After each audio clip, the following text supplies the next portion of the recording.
Women's Movement by Sarah Nezzo and Ashley Hamilton. In the beginning of time, women had one path to follow. That path was to marry in the early 20s, have children, and do chores around the house and be housewives. They did 55 hours of work a week working around the house. Men brought home the money for the family. Women were always second to men, and something had to change. 1852, a new face appeared. One woman who would change women's rights, Susan B. Anthony. Anthony was devoted to women's suffrage and would fight until her death in 1906.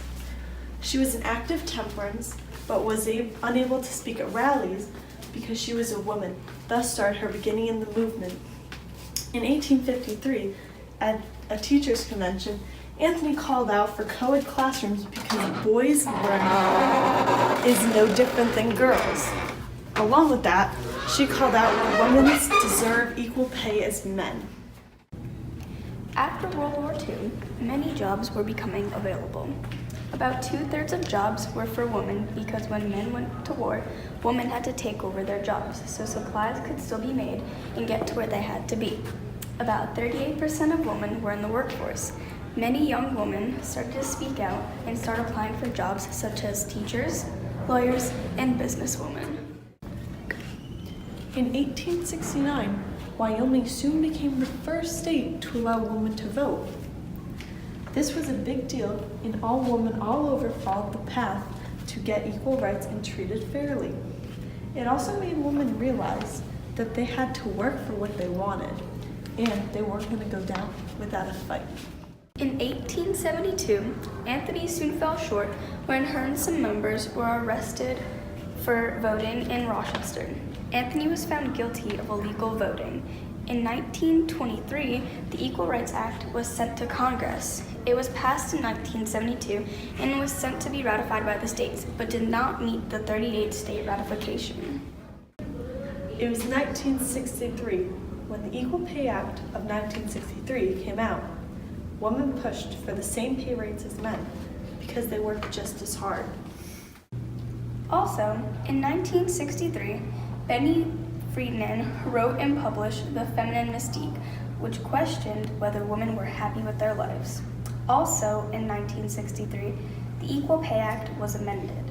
It prohibited sex-based wage discrimination between men and women in the same establishment doing work.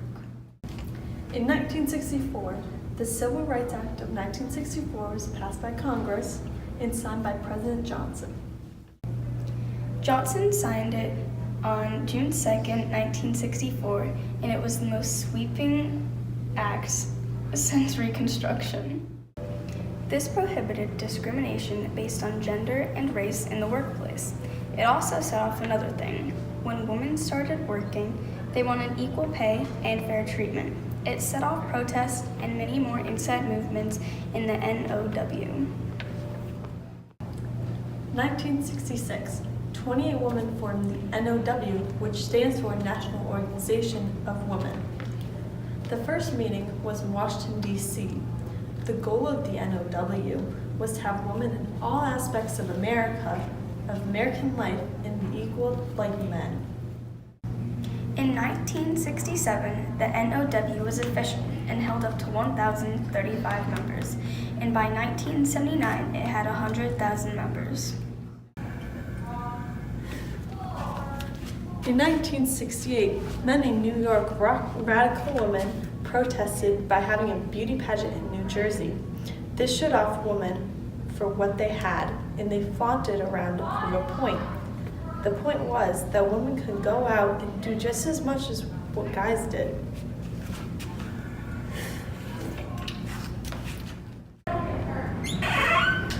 1971 into 1972, the Equal Rights Amendment was being passed by Congress and ratified by the states. Also, in 1972, Gloria Steineman co-founded Miss Magazine. She founded the Women's Action Alliance, specialized in sexist child education, and she was a writer, lecturer, political activist, and a feminist organizer. She empowered many young girls, women, and started something that would go on for future generations.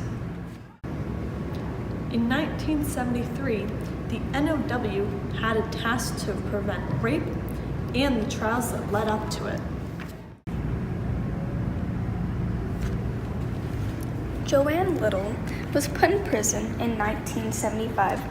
She was sexually assaulted and she killed the attacker to protect herself. She was charged with murder and nobody talked about the fact that she was raped. Her goal from then on was to help fight the protection of other women. Joanna was put in a tough situation and she spoke out. She never got attention of other women. Many women have had the same thing happen to them, but they never told their story. They let it pass by them just as if it was normal, and they felt as if it has no power to do anything, so what was the point of even trying? Joanna felt that that was wrong, and she knew something had changed and that it wasn't right. The women's movement does not stop here. It continues till this day. The movements in the 1600s inspired many white middle-class women to get together and start their own movements. These movements were all over the US. The white middle-class women were mostly on the younger side and in the first and second wave movement. The old women, who were married and very unhappy about their roles in society, were mostly in the second wave movement. Thanks for watching.